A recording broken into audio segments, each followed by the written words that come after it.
जोहार दोस्तों, स्वागत है आपका GS study with today YouTube channel में। तो दोस्तों, इस वीडियो में हम लोग जानेंगे विश्व भूगोल एवं हमारे भारत से जुड़े 25 महत्वपूर्ण प्रश्नोत्तर के बारे में। जो दोस्तों हर एक वीडियो के अंत में आपको एक प्रश्न दिया जाता है जिसको आपको कमेंट बॉक्स में बताने हैं होते हैं, उसका सही आंसर क्या होगा। उस प्रकार इस वीडियो के अंत में भी दिया है, पिछला वीडियो के अंत में भी दिए थे। वो प्रश्न क्या था, उसका सही आंसर हम जान लेते हैं। प्रश्न था, यूरोप का खेल का मैदान किसे कहा जाता है। जो दोस्तों हमें बताने थे यूरोप का खेल का मैदान है वो किसे कहा जाता है। हमारे पास 4 ऑप्शन है। Option A France, option B Argentina, या ऑप्शन सी इटली, या ऑप्शन डी स्विट्जरलैंड। हमें बताने थे इसका सही आंसर क्या होगा। इसका दोस्तों इसका हमारा सही आंसर हो जाएगा option number D Switzerland. Switzerland को यूरोप का खेल का मैदान भी कहा जाता है। इसका सही answer option number D Switzerland. तो चलिए वीडियो की शुरुआत करते हैं। हमारा पहला प्रश्न है, विश्व की सबसे बड़ी ताजे पानी का झील कहाँ है। बताने दोस्तों, विश्व की जो ताजे पानी की झील है वो कौन सा झील है बताने हैं। तो हमारे पास 4 ऑप्शन है। ऑप्शन ए सुप्रियर झील, ऑप्शन बी वुलर झील, ऑप्शन सी चिल्का झील, या ऑप्शन डी पैगांग झील। जो दोस्तों इसका हमारा सही आंसर हो जाएगा ऑप्शन नंबर ए सुप्रियर झील। सुप्रियर झील को विश्व का सबसे बड़ी ताजे पानी झील के नाम से भी जाना जाता है। इसका हमारा सही आंसर हो जाएगा ऑप्शन नंबर ए सुप्रियर झील। और दोस्तों ये सुप्रियर झील कहाँ है, ये हमारे उत्तरी अमेरिका में है। ये कहाँ पे है, उत्तरी अमेरिका में। सुप्रियर झील कहाँ है, उत्तरी अमेरिका में। हमारा दूसरा प्रश्न है, अर्जेंटीना का हृदय किसे कहा जाता है। जी हाँ दोस्तों, हमें बताने हैं जो अर्जेंटीना का हृदय है वो किसे कहा जाता है। तो हमारे पास 4 ऑप्शन है। Option A pampas, option B savanna, या ऑप्शन सी वेल्ट, या ऑप्शन डी इनमें से कोई नहीं। तो हमें बताने इस चारों में से इसका सही आंसर क्या होगा। तो दोस्तों इसका हमारा सही आंसर हो जाएगा ऑप्शन नंबर ए पंपास। पंपास को जो है वो अर्जेंटीना का हृदय कहा जाता है। दोस्तों ये पंपास क्या है, कहाँ है, कैसे। दोस्तों पंपास जो है घास का मैदान है। पंपास जो है वो घास का मैदान है। पंपास है घास का मैदान है जिसको बोला जाता है अर्जेंटीना का हृदय। ये कहाँ है भाई, तो है हमारे दक्षिणी अफ्रीका में है, और सॉरी दक्षिणी अमेरिका में है पंपास। तो दक्षिणी अमेरिका में जो है महाद्वीप में है दक्षिणी अमेरिका, और अर्जेंटीना जो है इसका देश, अर्जेंटीना देश के दक्षिणी अमेरिका में है। और जो इस घास के मैदान में जो है खास तरह का घास उगाया जाता है, वो घास होता है अल्फा अल्फा घास, यानी कि अल्फा अल्फा घास नाम होता है घास का। उस घास को यहाँ उगाया जाता है। जो ये अल्फा अल्फा घास वो बहुत से पोषक तत्वों से भरपूर होता है। तो चलिए देखते हैं अगला प्रश्न। हमारा तीसरा प्रश्न है, विश्व का सर्वाधिक कॉफ़ी उत्पादन करने वाला देश है। जी हाँ दोस्तों, हमें बताने जो सबसे ज़्यादा जो कॉफ़ी उत्पादन है वो किस देश में उत्पादन होता है संसार में। तो हमारे पास 4 ऑप्शन है। ऑप्शन ए चीन, option A Bharat, option B चीन, या ऑप्शन सी ब्राज़ील, या ऑप्शन डी अफ्रीका। इसमें से हमें बताने हैं इसका हमारा सही आंसर क्या होगा। तो दोस्तों इसका हमारा सही आंसर हो जाएगा option number C Brazil. Brazil जो है विश्व में सर्वाधिक मात्रा में कॉफ़ी का उत्पादन करता है। तो इसका हमारा सही आंसर हो जाएगा ऑप्शन नंबर सी ब्राज़ील। अब ब्राज़ील कहाँ स्थित है दोस्तों, किस महाद्वीप में है। जो ये जो महाद्वीप है ये दक्षिणी अमेरिका में है। अगर महाद्वीप की बात हो जाए तो ये जो दक्षिणी अमेरिका में ब्राज़ील है। और इसको यहाँ पे जो कॉफ़ी होता है, हम लोग जैसे हिंदी भारत में बोलते हैं कॉफ़ी को कहवा बोलते हैं, कहवा या कॉफ़ी है ना। तो यहाँ के लोग कॉफ़ी को बोलते हैं कहवा, कॉफ़ी को बोलते हैं दोस्तों कहवा। और जो कॉफ़ी का बाग होता है, जो हम लोग बगीचा बोलते हैं, कॉफ़ी का बाग को इसको बोलते हैं फजेंडा। यहाँ के लोग बोलते हैं, मतलब वहाँ के लोग बोलते हैं कॉफ़ी के बाग को फजेंडा। दोस्तों हमारे पास 4 हो गए हैं। हमारे पूछा तो विश्व का सर्वाधिक कॉफ़ी किस उत्पादन करने वाला देश कौन सा है, ब्राज़ील है। ब्राज़ील किस महाद्वीप में स्थित है, तो ब्राज़ील है दक्षिणी अमेरिका में स्थित है। ब्राज़ील के लोग, वहाँ के लोग कॉफ़ी को क्या कहते हैं, वहाँ के लोग कहवा बोलते हैं। कॉफ़ी के बाग को क्या कहते हैं, वहाँ के लोग कॉफ़ी के बाग को लोग कहते हैं फजेंडा। क्या बोलते हैं, फजेंडा। हमारा चौथा प्रश्न है, विश्व की तांबे की राजधानी किसे कहा जाता है। ये दोस्तों हमें बताने हैं जो तांबे की राजधानी है विश्व में वो किसे कहा जाता है। तो हमारे पास 4 ऑप्शन है। Option A Chile, option B चीन, ऑप्शन सी भारत, या ऑप्शन डी रूस। इसका हमें सही आंसर बताने हैं, इसका सही आंसर क्या होगा। तो दोस्तों इसका हमारा सही आंसर हो जाएगा option number A Chile. Chile को जो कहा जाता है विश्व की तांबे की राजधानी के नाम से भी जाना जाता है। दोस्तों चिली कहाँ है, ये चिली जो है ये दक्षिणी अमेरिका महाद्वीप में है। कहाँ है दोस्तों, दक्षिणी अमेरिका महाद्वीप में है। और चिली का जो कौन सा खाना है जो कि हमें बताने हैं, उसको बोलते हैं तांबा की राजधानी। दोस्तों चिली में एक खान है जिसको हम लोग बोलते हैं चुक्की कमाता या चक्की कमाता कह के भी बोला जाता है। तो जो यहाँ तांबा की खान है इसी को बोला जाता है तांबे की राजधानी। तो यहाँ पे सारे सबसे ज़्यादा तांबा उत्पादन होता है। और ये जो चुकी कमाता एक पर्वत में है, वो पर्वत का भी नाम हमें मेंशन करने हैं। वो पर्वत का नाम है एंडीज पर्वत, जो कि इसी पर्वत में चुकी कमाता है और यहीं पर ही तांबे की खान है। तो हमारे पास सही आंसर हो जाएगा दोस्तों ऑप्शन नंबर ए, चिली को ही बोलते हैं तांबे की राजधानी इसमें। तो दोस्तों यहाँ पे 4 हो गए हमारे। कहाँ पे तांबे की राजधानी कहाँ है? चिली है। चिली कहाँ है? तो दक्षिणी अमेरिका में है। दक्षिणी अमेरिका में जो चिली है वो वहाँ पे कौन सा पर्वत में पाया जाता है? जो कि एंडीज पर्वत है। एंडीज पर्वत जो है वो 3000 समुद्र तल से 3000 मीटर की ऊंचाई पर है। तो कहाँ पे पाया जाता है? यह है एंडीज पर्वत में। एंडीज पर्वत में जो तांबे की खान का नाम बताने, तांबे की खान का नाम है चुकी कमाता खान। हमारा 5वां प्रश्न है, विश्व का सबसे गर्म स्थल बताने हैं। गर्म मरुस्थल, या दोस्तों हमें मरुस्थल का नाम बताने हैं, विश्व का सबसे गर्म मरुस्थल। तो हमारे पास 4 ऑप्शन है। ऑप्शन ए थार रेगिस्तान, ऑप्शन बी कलाहारी मरुस्थल, या ऑप्शन डी सहारा मरुस्थल, या फिर हमारा चौथा अरब का रेगिस्तान। इसमें हमें बताने हैं जो कि विश्व का सबसे जो गर्म मरुस्थल है वो कौन सा है। तो दोस्तों इसका हमारा सही आंसर हो जाएगा ऑप्शन नंबर सी, सहारा मरुस्थल। ये सहारा मरुस्थल है, सहारा मरुस्थल को ही हमारा सबसे ज़्यादा गर्म मरुस्थल कहा जाता है। हमारा 6ठा प्रश्न है, किस देश को प्यासी भूमि का देश भी कहा जाता है? जी हाँ दोस्तों, मैं उस देश का नाम बताने, इसको प्यासी भूमि का देश भी कहा जाता है। हमारे पास 4 ऑप्शन है। Option A Japan, option B Australia, या option C England, option D Africa. दोस्तों ये जो यहाँ 4 ऑप्शन है उसमें से बताने हैं हमें किस देश को प्यासी भूमि का देश भी कहा जाता है। तो दोस्तों इसका हमारा सही आंसर हो जाएगा option number B Australia. Australia को जो है प्यासी भूमि का देश भी कहा जाता है। जी हाँ दोस्तों, ऑस्ट्रेलिया जो है इसको प्यासी भूमि का देश भी कहा जाता है।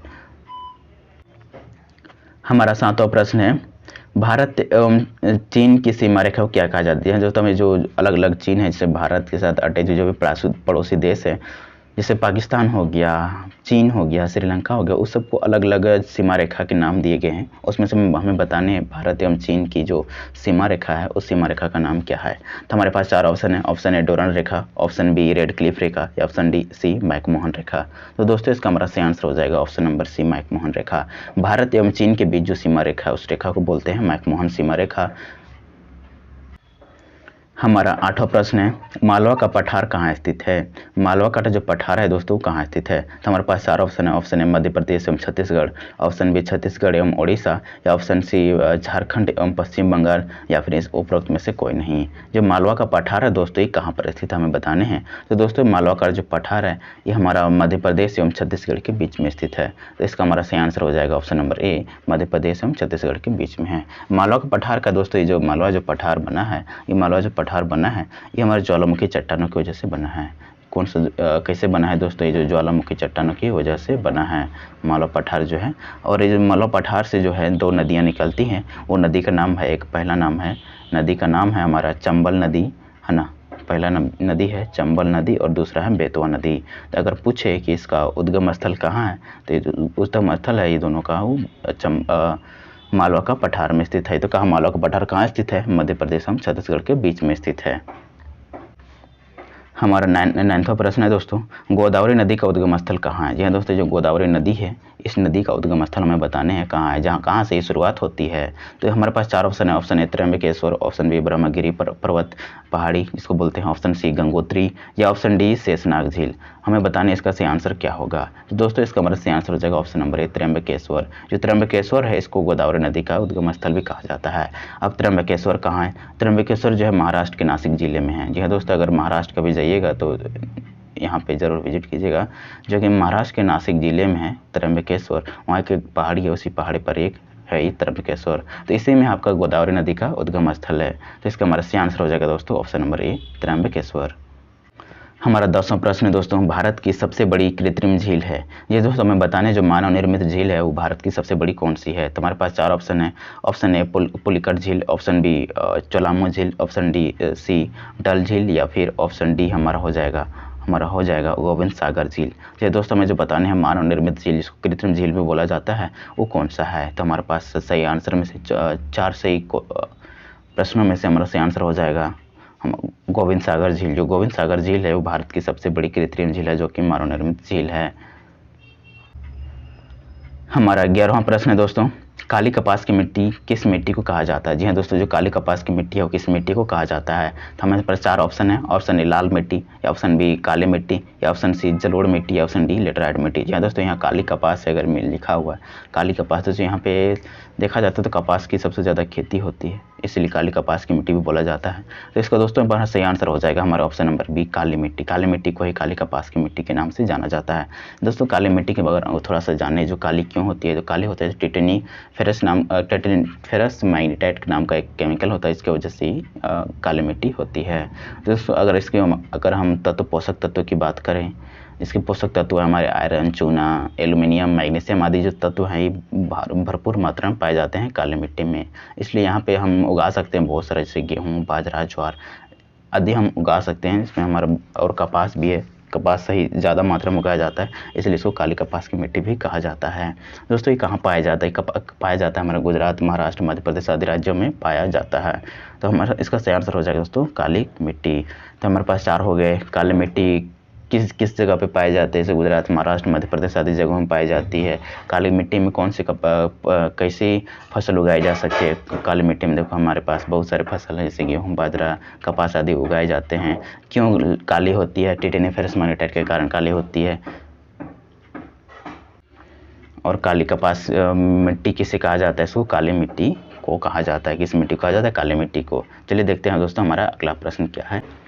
हमारा 12वां प्रश्न है दोस्तों, भारत के लगभग कितने प्रतिशत भाग पर खेती की जाती है? जैसे तो भारत का जो भूमंडल है वो मंडल के हिसाब से कितने प्रतिशत भाग पर खेती की जाती है? तो हमारे पास 4 ऑप्शन है। ऑप्शन ए 40%, ऑप्शन बी 51%, या ऑप्शन सी 60%, या ऑप्शन डी 30%। चलिए दोस्तों इसका हमें सही आंसर बताने, इसका सही आंसर क्या होगा? इसका सही आंसर हो जाएगा दोस्तों ऑप्शन नंबर बी 51%। लगभग क्षेत्र में भारत में जो भूमंडल है उसके हिसाब से खेती की जाती है। इसका हमारा सही आंसर हो जाएगा 51%। दोस्तों इसी वजह से आधे से ज़्यादा भाग पे भूमंडल भाग पे खेती की जाती है, इसलिए भारत को कृषि प्रधान देश भी बोला जाता है। जी हाँ दोस्तों, कृषि प्रधान देश बोला जाता है। चलिए देखते हैं हमारा अगला प्रश्न क्या होगा। हमारा अगला प्रश्न है दोस्तों, रजत क्रांति किस उत्पादन से संबंधित है? जी हाँ दोस्तों, रजत क्रांति है जो किस उत्पादन से संबंधित है, किस प्रोडक्ट से संबंधित है? तो हमारे पास 4 ऑप्शन है। ऑप्शन ए दूध उत्पादन, ऑप्शन बी तिलहन उत्पादन, या ऑप्शन डी अंडा उत्पादन, या ऑप्शन डी खाद्यान्न उत्पादन। बताने जो ये रजत क्रांति है वो किस उत्पादन से संबंधित है?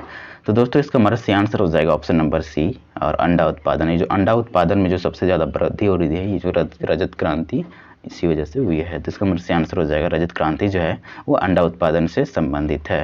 हमारा सही आंसर हो जाएगा ऑप्शन नंबर सी।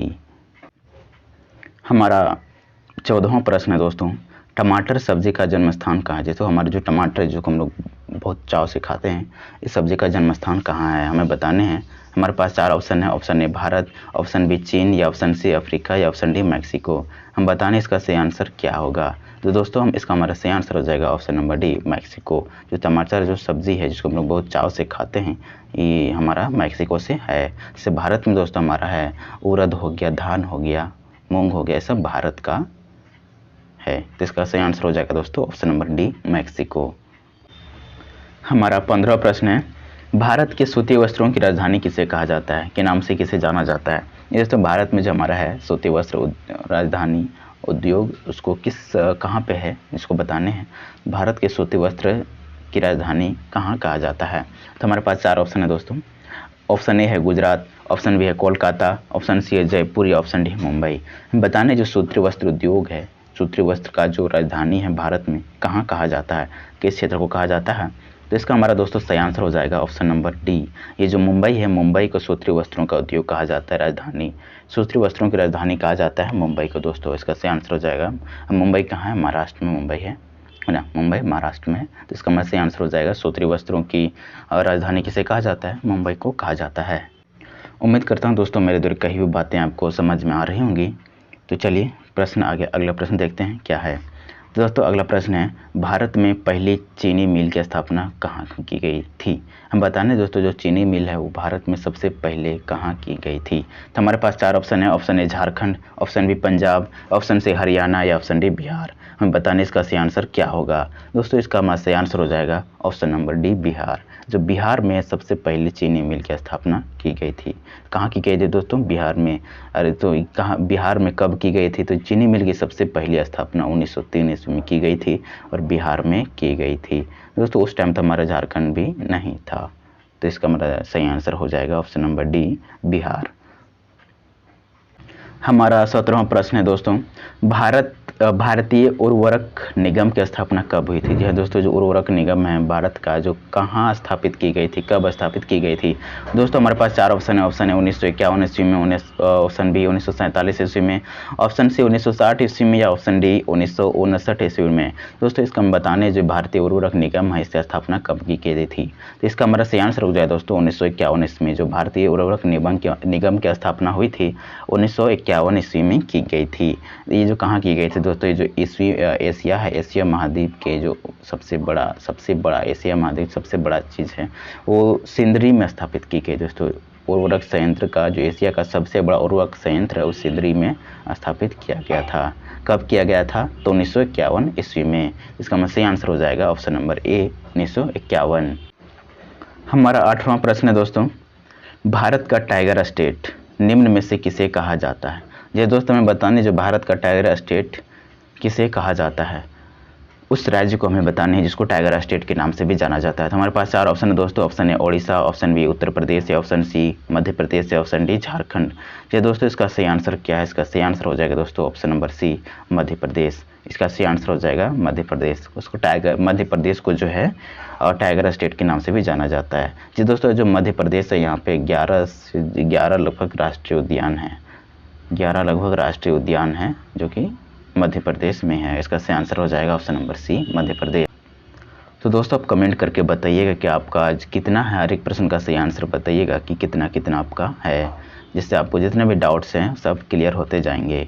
तो चलिए अगला प्रश्न देखते हैं। हमारा 19वां प्रश्न है, काजीरंगा राष्ट्रीय उद्यान कहाँ स्थित है? जी हाँ दोस्तों, जो काजीरंगा राष्ट्रीय उद्यान है हमारा वो कहाँ स्थित है? काजीरंगा राष्ट्रीय उद्यान कहाँ स्थित है? तो हमारे पास 4 ऑप्शन है। ऑप्शन है Uttar Pradesh, option B Uttarakhand, option C Assam, या ऑप्शन डी राजस्थान। जी हाँ दोस्तों, हमें बताने इसका सही आंसर क्या होंगे। जी दोस्तों, इसका हमारा सही आंसर है जो काजीरंगा राष्ट्रीय उद्यान है वो हमारा असम में स्थित है। कहाँ स्थित है दोस्तों? असम में स्थित है। काजीरंगा राष्ट्रीय उद्यान असम में स्थित है। जी दोस्तों, यहाँ पे असम में काजीरंगा राष्ट्रीय उद्यान का जो खासियत है, यहाँ पे एक सींग वाला गैंडा पाया जाता है, जो कि यहाँ जाइएगा कभी असम तो ज़रूर देखिएगा, एक सींग वाला गैंडा पाया जाता है। और यहाँ पे जैसे कि एक सींग के अलावा जैसे जंगली सुअर हो गया, भैंस हो गया, जंगली भैंसा हो गया, वैसा वाला चीज़ को यहाँ पे है राष्ट्रीय उद्यान में, इसको आपको दुर्लभ चीज़ें देखने को मिलेंगी। तो दोस्तों 20वां प्रश्न है, भाखड़ा नांगल परियोजना निम्न में से कौन सी नदी पर निर्माण की गई है? जैसे जो भाखड़ा नांगल परियोजना है वो कौन सी नदी पर बनाई गई है हमें बताने हैं। हमारे पास 4 ऑप्शन है। ऑप्शन ए व्यास नदी, ऑप्शन बी सतलज नदी, ऑप्शन सी दामोदर नदी, या ऑप्शन डी महानदी। हमें बताने जो भाखड़ा नांगल परियोजना है किस नदी पर बनाई गई है। इसका हमारे से आंसर हो जाएगा दोस्तों ऑप्शन नंबर बी, सतलज नदी। ये जो भाखड़ा नांगल परियोजना है ये सतलज नदी पर निर्माण की गई है। हमारा 21वां प्रश्न है दोस्तों, वो प्रश्न है, विकास उद्योग निम्न में से किस उद्योग को कहा जाता है? जी हाँ दोस्तों, जो विकास है हमारे जो विकास उद्योग है निम्न में से किस उद्योग को कहा जाता है, यानी कि विकास की ओर ले जा रहा है हमारे कंट्री को। तो हमारे पास 4 ऑप्शन है। ऑप्शन ए शीशा उद्योग, ऑप्शन बी मोटर गाड़ी उद्योग, ऑप्शन सी वायुयान निर्माण उद्योग, या ऑप्शन डी सूत्रीय वस्तु उद्योग। हमें बताना है इनमें से जो विकास उद्योग है वो किस उद्योग को कहा जाता है। दोस्तों ये जो हमारा ऑप्शन नंबर बी है मोटर गाड़ी उद्योग, इसी को विकास उद्योग के नाम से जाना जाता है। इसका सही आंसर हो जाएगा ऑप्शन नंबर बी, मोटर गाड़ी उद्योग। जो मोटर व्हीकल है उसी को बोला जाता है विकास उद्योग। हमारा 22वां प्रश्न है, भारत का सबसे बड़ा मूंगफली उत्पादक राज्य कौन सा है? हमें बताने जो भारत का सबसे बड़ा मूंगफली उत्पादक राज्य है वो कौन सा है। हमारे पास 4 ऑप्शन है। Option A Andhra Pradesh, option B Maharashtra, option C Gujarat, या ऑप्शन डी राजस्थान। इनमें से हमें बताने हैं सबसे बड़ा मूंगफली उत्पादक राज्य कौन सा है। तो दोस्तों इसका हमारा सही आंसर हो जाएगा ऑप्शन नंबर सी, जो गुजरात है। गुजरात को हम लोग बोलते हैं भारत का सबसे बड़ा मूंगफली उत्पादक राज्य है। जो गुजरात में होता है सबसे ज़्यादा मूंगफली का उत्पादन करता है, तो इसीलिए बोलते हैं गुजरात को मूंगफली उत्पादक राज्य। तो हमारा सही आंसर हो जाएगा ऑप्शन नंबर सी, गुजरात। हमारा 23वां प्रश्न है दोस्तों, वो प्रश्न है, कुद्रेमुख लौह खनिज परियोजना। ये दोस्तों ये जो कुद्रेमुख लौह खनिज परियोजना है वो किस राज्य में स्थित है, हमें बताने हैं कुद्रेमुख लौह परियोजना कहाँ स्थित है। तो हमारे पास 4 ऑप्शन है। Option A Karnataka, option B Jharkhand, option C Chhattisgarh या ऑप्शन डी आंध्र प्रदेश। हमें बताने हैं इसका सही आंसर क्या होगा। इसका सही आंसर हो जाएगा दोस्तों ऑप्शन नंबर 1 कर्नाटका जो है, कर्नाटक में इसका कुद्रेमुख लौह खनिज परियोजना स्थित है। हमारा 24वां प्रश्न है दोस्तों, तिब्बत में जो मानसरोवर झील है, जो कि तिब्बत में जो मानसरोवर झील है दोस्तों, उसके पास से किस नदी का उद्गम स्थल है। हम बताने जो उद्गम स्रोत है वो किस नदी का उद्गम स्रोत है तिब्बत की मानसरोवर झील के पास से। तो हमारे पास 4 ऑप्शन है। ऑप्शन ए सिंधु नदी, ऑप्शन बी सतलज नदी, या ऑप्शन सी ब्रह्मपुत्र नदी, या ऑप्शन डी उपयुक्त सभी। हमें बताने हैं जो तिब्बत के मानसरोवर झील के पास है वो कौन सा नदी है जिसको उद्गम स्थल है। तो दोस्तों इसका हमारा सही आंसर हो जाएगा ऑप्शन नंबर डी उपयुक्त सभी। ये जो सिंधु नदी है, सतलज नदी और ब्रह्मपुत्र नदी इसका उद्गम स्थल है मानसरोवर झील जो तिब्बत है वहीं पे है, वहीं के पास से निकलता है। तो इसका सही आंसर हो जाएगा तो ऑप्शन नंबर डी उपयुक्त सभी। हमारा आज का जो 25वां प्रश्न है जो कि अंतिम प्रश्न है, इस प्रश्न का सही आंसर जान लेते हैं। वो प्रश्न क्या है देखते हैं। प्रश्न है घाना पक्षी विहार किस राज्य में स्थित है। जी हाँ दोस्तों, जो घाना पक्षी विहार है वो किस राज्य में स्थित है। हमारे पास 4 ऑप्शन है। Option A Madhya Pradesh, option B Assam, या ऑप्शन सी राजस्थान, या ऑप्शन डी उत्तर प्रदेश। हमें बताने इसका सही आंसर क्या होगा। जो घाना पक्षी विहार है वो किस राज्य में स्थित है। तो दोस्तों इसका हमारा सही आंसर हो जाएगा ऑप्शन नंबर सी राजस्थान। ये जो राजस्थान है, राजस्थान में घाना पक्षी विहार सबसे स्थित है। इसका सही आंसर हो जाएगा ऑप्शन नंबर सी राजस्थान। दोस्तों उम्मीद करता हूँ कि आप लोग हम जो प्रश्न दिए हैं उसको सही कर लिए होंगे। आपके कितने प्रश्न आए को कमेंट में ज़रूर बताइएगा, और जो अंतिम प्रश्न जिसको भी बताइएगा मेंशन कीजिएगा आपको कमेंट में कैसे प्रश्न है, कैसे कितने आपके सही आंसर आए हैं, है ना, बताइएगा, उसके बारे में मेंशन ज़रूर कीजिएगा। तो चलिए आज का जो अंतिम प्रश्न है वीडियो का अंत का, जो कि आपको कमेंट करके बताने हैं इसका सही आंसर क्या होगा। तो प्रश्न है, चलिए देख लेते हैं। भारत का कौन सा राज्य है जो तेंदुपत्ते है। तेंदुपत्ते दोस्तों आप लोग देखे भी होंगे, गांव के होंगे तो ज़रूर देखे होंगे, हम लोग तरफ से बहुत सारा है ना। तो बताने हैं जो भारत का कौन सा राज्य है जो तेंदुपत्ते का मुख्य उत्पादक राज्य है। बताने तेंदुपत्ते का मुख्य उत्पादक राज्य है। तो हमारे पास 4 ऑप्शन है दोस्तों। Option A Odisha, option B Madhya Pradesh, या ऑप्शन सी महाराष्ट्र, या option D Jharkhand. Oh no, हमें तो बताने नहीं हैं, इसलिए आपको कमेंट करके बताने हैं इसका सही आंसर क्या होगा। चलिए दोस्तों हम वेट करेंगे आपकी जो भी हो सही या गलत, आप प्रयत्न ज़रूर कीजिएगा कि इसका सही आंसर क्या होगा, है ना। प्रयत्न करने वालों की हार नहीं होती, ये सब आप तो जानते ही होंगे, है ना। तो चलिए वीडियो के आखिर तक बने रहने के लिए आपका बहुत बहुत धन्यवाद। इसी तरह की वीडियो हम लाते रहेंगे, तब तक के लिए आप लोग को टाटा बाय बाय, जय हिंद बोलेंगे, है ना। मस्त रहिए, स्वस्थ रहिए और पढ़ते रहिए।